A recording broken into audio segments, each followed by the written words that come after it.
Yon mga tol, meron ako ditong OTG USB flash drive galing sa Kingston. 2TB na to mga boss at talaga namang makakatulong sa atin to. May kasama ng OTG to para sa Android phone mga tol at ito yung instruction manual para sa iPhone at Android phone. I-scan mo lang yung QR code at lalabas na kung paano mo siya magagamit. Ganun siya kabisa mga bossing.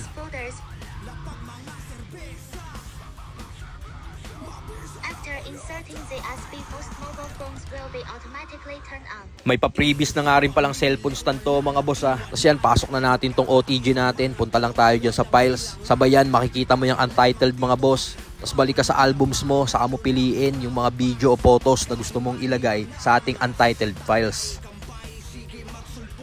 Maghintay ka lang ng ilang minuto at papasok na yan sa ating USB flash drive. At ito na yung mga bidyong na isalin ko mga tropa. Tingnan mo naman, napakabisa niyan. Kaya kung naghahanap ka ng backup USB flash drive para sa cellphone mo, ito na yon mga boss. Check nyo, nasa yellow basket natin to.